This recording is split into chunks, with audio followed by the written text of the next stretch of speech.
Сайн байцгаана уу? Ээлжид сургалтын видеог өргөхөд бэлэн болоод байна. Анхаарлаа хандуулаарай. За, өнөөдрийн хувьд та бүхэнд нэлээд сонирхолтой сэдвийг сонгож авсан. Энэ юу вэ гэхээр аливаа бараа бүтээгдэхүүн үйлчилгээ явуулж байгаа бизнес эрхлэгчид маань өөрсдийн бараа бүтээгдэхүүн үйлчилгээ борлуулалтаа өсгөхийн тулд зайлшгүй олонний танил алдартай хүмүүс ч гэдэг юм уу, инфлюенсерүүдтэй хамтарч ажиллах юм зайлшгүй шаардлага гардаг. Тэгвэл инфлюенсер буюу нөлөөлөгчтэй хэрхэн холбоо харилцаа анханасаа яаж тогтоох, тэрхүү холбоо харилцаа яаж үргэлжлүүлэн баттай үр дүнтэй авч явах шаардлагатай байдаг. Тэр хүмүүсийн үүрэг оролцоо ер нь хэр чухал байдгийг. За дээр нь энэхүү инфлюенсер буюу нөлөөлөгч олонний танил хүмүүстэй хамтран ажиллахдаа өөрсдийн бараа бүтээгдэхүүнийг үнгүй өгөөд байх ёстой юм уу, эсвэл ямар нэгэн байдлаар баартер ч гэдэг юм уу, мөнгөний хэлбэрээр тохиролцож гэрээ байгуулах ёстой байдаг юм уу?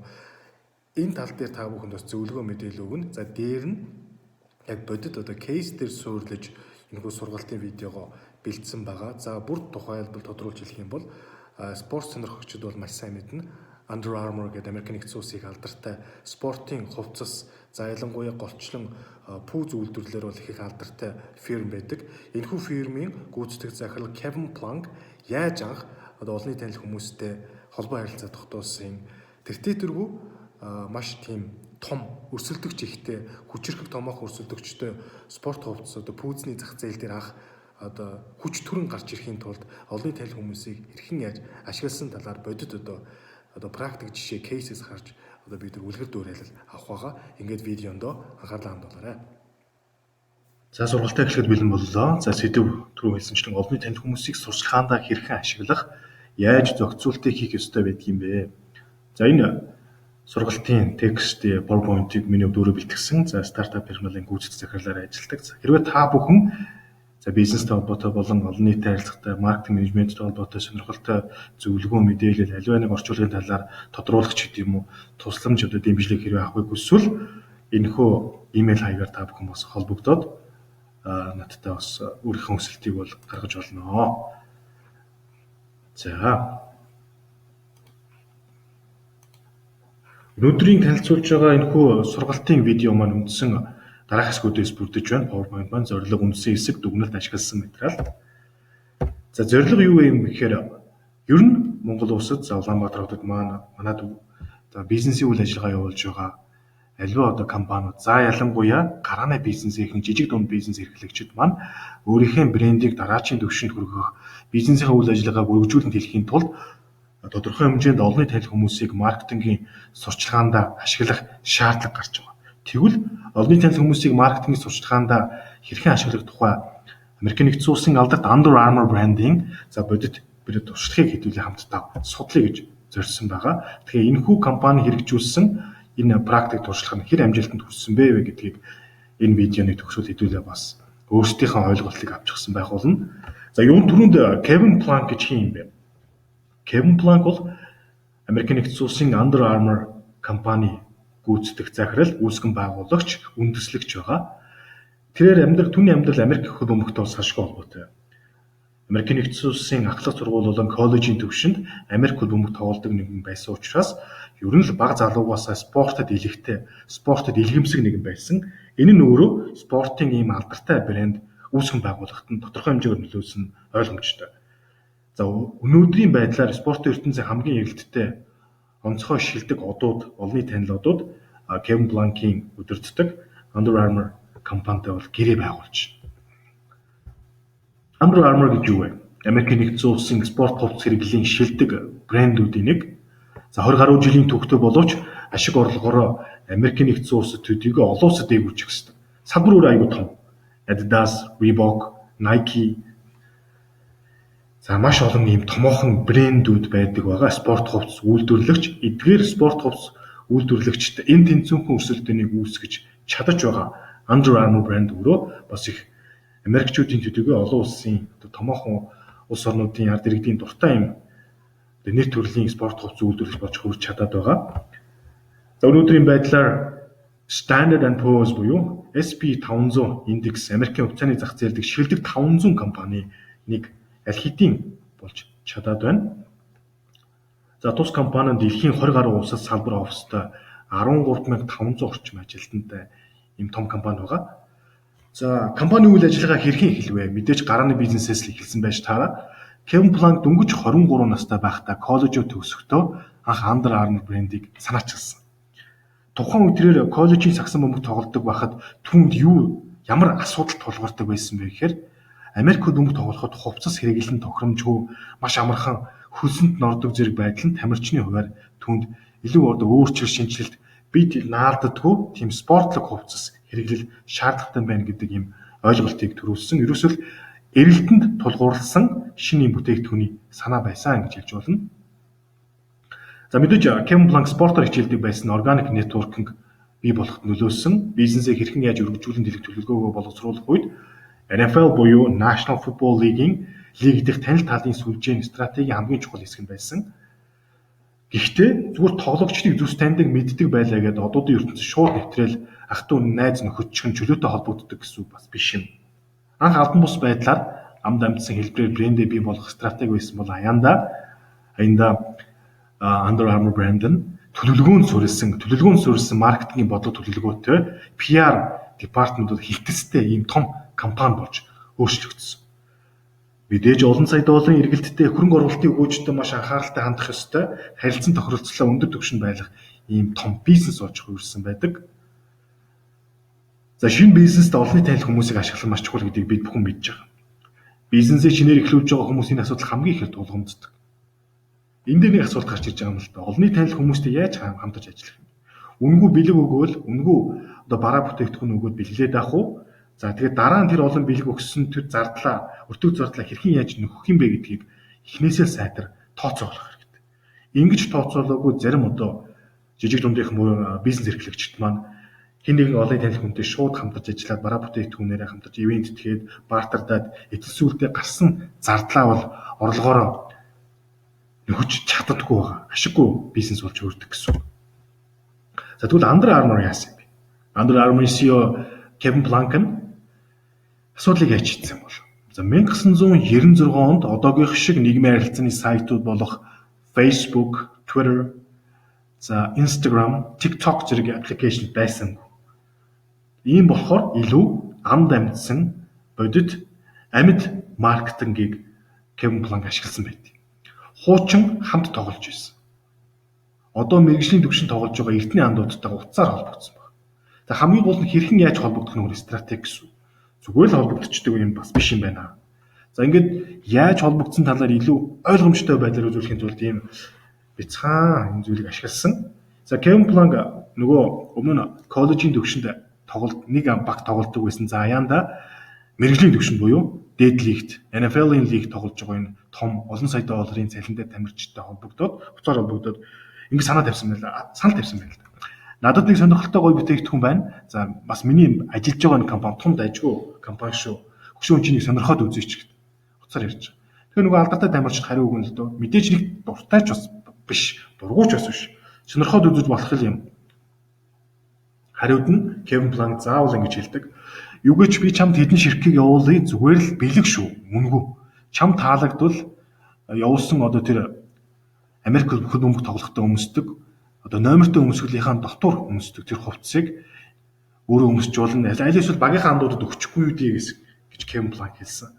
Энэ нь өөрөө маш тийм нөхөрсөг энгийн боловч тухайн тамирчны өдөр талбай дээр гарахдаа тулгамддаг асуудлыг шийдэж өгөх юм шийдэл гаргалгаа болж чадсан.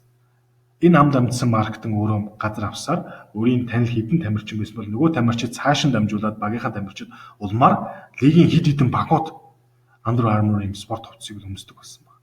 За мэдээж хамгийн ихний зорилго бол Америк бөмбөг тоглохдоо өмсдөг. За ялангуяа цаашдаа спортын бусад төрлүүдэд тоглоход бид наалдад өхөл сайн шингээдэг сайн футболг гаргах шаардлага гарсан. За энэ футболгийг өмснөөр тамирчны амжилт тодорхой хэмжээгээр сайжирсан. Тамирчны амжилт сайжрахаар ямар үр дагавар гарах юм? Тамирчны гэрээ олон жилийн гэрээ байгуулна. Эсвэл орж байгаа тэр орлогын revenue буюу орлого нэмэгдэнэ. За дээр нь нөгөө тамирчид маань хин нэгэн нөгөө Кевин Планк шиг энэ бизнесменийн тавьсан саналыг гуйлтыг биелүүлэх биш, харин ч нөгөө тамирч өөртөө тусалж байгаа. Амжилт нь сайжраад олон жилийн гэрээ байгууллаа. Амьдралаа авч явчих хэмжээний санхүүгийн хувьд бол амьдрал нь баталгаажиж байгаа гэсэн. Энэ юу гэлж байгаа гэхээр win-win. Тамирчин ч хожиж чинь, Kevin Plank-ийн Under Armour брэнд ч очиж. Тэгэхээр хамгийн гол нь та олонний танил хүнтэй холбогдоод бараа бүтээгдэхүүн үйлчилгээг баартраар ч юм уу хамтран ажиллах гэж байгаа бол таны бүтээгдэхүүн тухайн сурчлах байгаа хүнд ч гэсэн хэрэгтэй байх ёстой. Хүн өөртөө хэрэгтэй юмыг сурчлах эсвэл хэрэггүй юмыг сурчлахгүй. За ингээ маркетингийн суугчлал нь яаж амжилтанд хүрв? За анхны захиалга нь 96 онд Georgia State гэдэг коллежийн багаас ирж исэн. Шууд бас NFL-ийн 1-р лигийн түвшинд бол хүрч ажиллаж чадаагүй. Мэдээж багаас нь эхлүүлсэн. Дараа нь харин жинхэнэ акулууд болох NFL-ийн Atlanta Falcons, New York Giants зэрэг энэ бол их том багууд л та. Эдгээр том багуудаас захиалга ирсэн баг. Энэ Америк хөлбөмбөгийн хувцас, зам хувцсны дотор өмсдөг спорт бодолт гэж ярьдаг. Эдгээр бүх за энэ логоны энэ Under Armour-ын лого. Тэгэхээр мөтгөн одоо коллежийн түвшинд төдийгүй NFL-ийн багуудын тамирчид Under Armour-ын хувцсыг өмсдөг болсон. За нэг зүйлийг юусоо орхигдуулж болдгүй гинэ. Ийм том одуудтай ажиллахын сацуу захиалгын хажуугаар хуучны танилууд, мэргэжлийн тоглогчдод бэлэг байдлаар илгээсээр л байсан. Энэ бол хийх ёстой промо бодлого буюу маркетингийн бодлого. Бэлэг болгож илгээж байгаа хувцсны тэр өртөг зардлыг яаж нөхөж болох юм? Мэргэжлийн багуудаас авж байгаа тэр захиалгынхаа орлогоос бүрдүүлчихдэг байсан. Тэр ерөөсөө мань хүн Kevin Plank ингээ микслээд явдаг байсан гэсэн. Үнгүй өгөөд авах биш. Гэхдээ огт болох бас биш. Тодорхой тамирчдад үн төлбөргүй өгнө. Гэхдээ түүнийхээ хажуугаар зарим нэг багуудаас захиалгын төлбөр захиалгууд аваад түүгээрээ нөхөд явчихдаг гэсэн. За Under Armour-ийн брендийн алдарт CEO гүйцэтгэх захирал Kevin Plank-ийн амьдралдаа гаргасан хамгийн том нэг экзекутив шийдвэр байсан гэж байна. Бизнесмен хүний хувьд тулгамдсан. Тэр ямар шийдвэр байсан гэхээр за түүнтэй энэ Miami Dolphins гэдэг их алдартай бас энэ NFL-ийн баг байдаг. Тэгвэл энэ NFL-ийн багийн ерөнхий менежер Kevin-тэй уцаар холбогдсон байна. Ярьсан баг. Сайн уу Kevin? Манай багийн хэд хэдэн тоглогч танаа футболтыг өмсөд байгаа сурагтай. Хэрэг чи бидэнд туслаад 150 ширхгийг илгээх юм бол би тэдний чинь багийнхаа бүх тоглогчдод бүр Dan Marino хүртэл өмсгөхөөр зохицуул өгч чадсан шүү. За энэ Dan Marino гэдэг энэ болохоор 90-ад онд 2000-ад он хүртэл маш алдартай байсан NFL-ийн домог болсон тоглогч. Энэ тоглогч хэрвээ Under Armour-ын хувцсыг өмсөд эхлэх юм бол нөгөө screen time гэж ярьдаг юм л да Америкт. Одоо дэлгэцийн цаг буюу Америк хөлбөмбөг өөрөө телевизийн спорт гэж ярьдаг. Телевизээр Америкчууд маш их үздэг. Гэртээ пив уугаал байнга одоо нөгөө түргэн хоолоо идэл эсвэл гоё барбекю игээл бөөнөрөө NFL-ийн тоглолтыг телевизээр үздэг. Тэгвэл телевизээр үзэж байгаад алдарт одоо Америк хөлбөмбөгчин Dan Marino, Under Armour-ын хувцас өмссөн байх юм бол тэр бол үнэхээр мартагдчихгүй маш том хоногшуулт болох байсан. Гэхдээ хамгийн гол нь 150 ширхэг футбол илгээ гэж үн төлбөргүй л гэсэн одоо санаа л да. За Kevin Plank бодож хариу өгсөн. Би одоо танд олон тооны бүтээгдэхүүнээ үнэгүй өгчихвэл цаашдаа бусад багууч гэсэн талаар мэдээлэл аваад бүгд л үнэгүй хувцас авах гэдэг болчихно. Тэгэхээр яг одоогоо надад их боломж үнэндээ алга гэсэн хариуг Kevin Plank өгсөн чинь нөгөө Miami Dolphins багийн ерөнхий менежер чи галзуураа юу гэд уцаа шууд тасалцсан гэж. Энэ уцаа тасалснаас хойш бүтэн оройн турш 20 хоногийн турш Kevin Plank унтаж чадаагүй гэж. Хар дарж одоо сэрэл ер нь өөрийнхөө бизнесийг дараачийн төвшөнд гарах тэр том боломжийг нэг одоо энэ хариултаараа үгүй ичж байгаа юм биш үстэй гэсэн юм айдас түнд байсан. Гэтэл зарим тохиолдолд та бизнесдээ буулт хийгээгүй байх нь зөв, хийхгүй байх нь зөв. Яагаад гэвэл чинь маргааш нь Miami Dolphins-ийн менежер эргүүлж залгаад яг бэлнэр бол биш гэхдээ сарын эцсээр дараа тооцоогоор нөгөө 150 ширхэг футболко авъя гэсэн. Тэгэхээр би миний хэлэх гээд байгаа санаа юу гэхээр зарим тохиолдолд бизнес эрхлэгчид та бүхэн stand your ground буюу өөрийнхөө байр суурьнд хаяа хатуу зогсож бай. Байнга одоо нөгөө инфлюенсер нөлөөлөгчдөр дүн төлбөргүй ч юм уу хөнгөртэй бараа бүтээгдэхүүн үйлчилгээ өгөөд ич болохгүй. Угаасаа чадахгүй санхүүг өгч гэсэн. Тийм болохоор зарим тохиолдолд өөрийнхөө байр суурийг хамгаалж ял гэсэн. Кевин тэр дуран сандыг хүлээж аваад тухайн өдрийн орой захиалгыг нь 150 футболкийг нь дараа тооцоогоор алдарт Miami Dolphins багт шилжүүлсэн.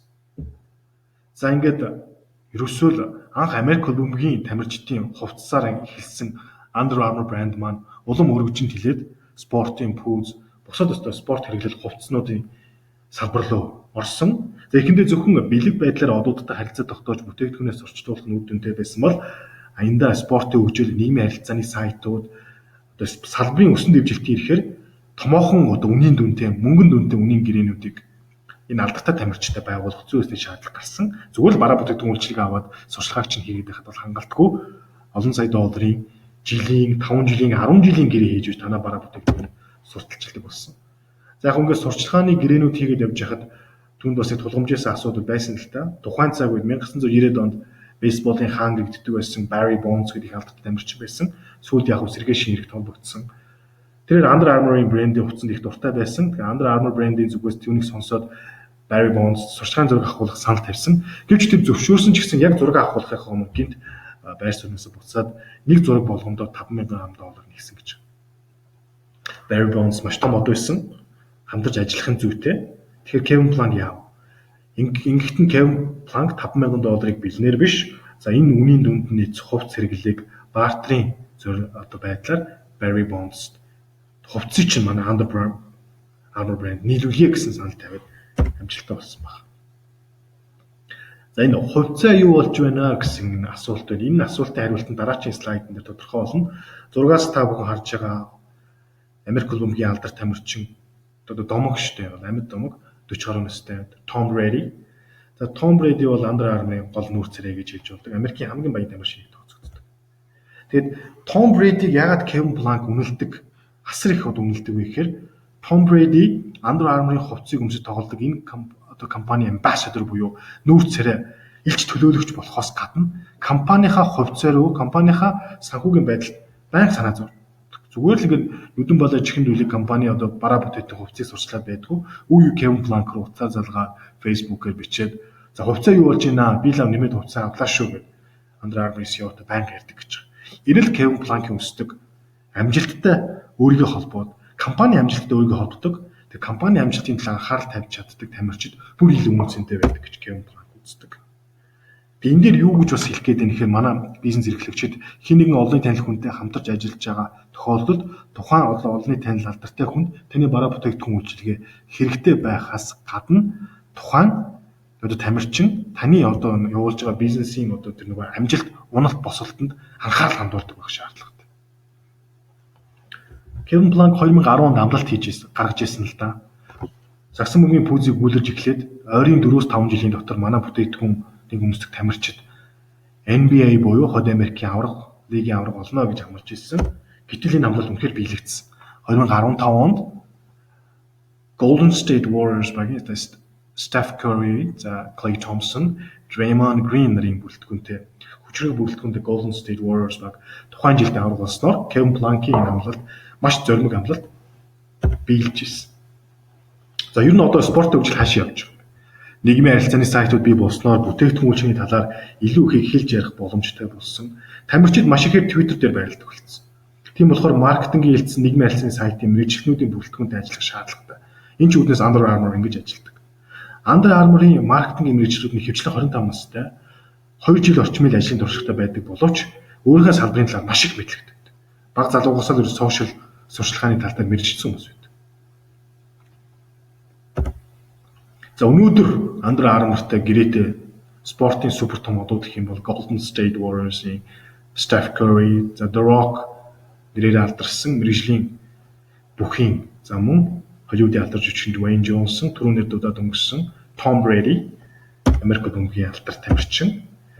За өнөөдрийн энэ Under Armour-ын кейсээс бид юу суралцв? Зах зээлд шинэ брендинг менежмент хийхдээ ихэнх үедээ заавал органик байдлаар амд амтсан маркетинг буюу аль болох танил талын хүрээллийн нэтворкингийг эрэлхийлбэл өртөг зардлаа хэмнэхэд бол тустай. За дээр нь танд илүү үр өгөөчтэйгээр маркетинг амжилттай хэрэгждэг.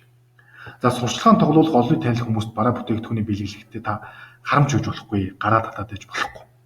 Гэхдээ өргөж үнгүй өгöd байх гэсэн зүйл бас биш. Зохицуулт хийж сурах нь чухал.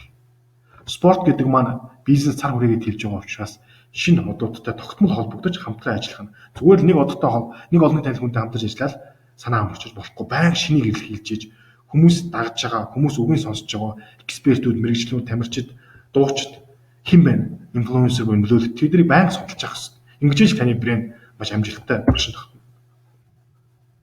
Хамгийн сүүлд нь боловч маш чухал зүйл бол win-win буюу аль ч тал хожих юм нөхцөл байдлыг хамтран ажиллах одуудаа одоо харгалзан үзэх шаардлагатай. За ингээд өнөөдрийн сургалтын видеонд манай анхаарлаа хандуулсанд баярлалаа. Дараагийн сонирхолтой сургалт зөвлөгөөний мэдээллээр иргэн уулзцгаая.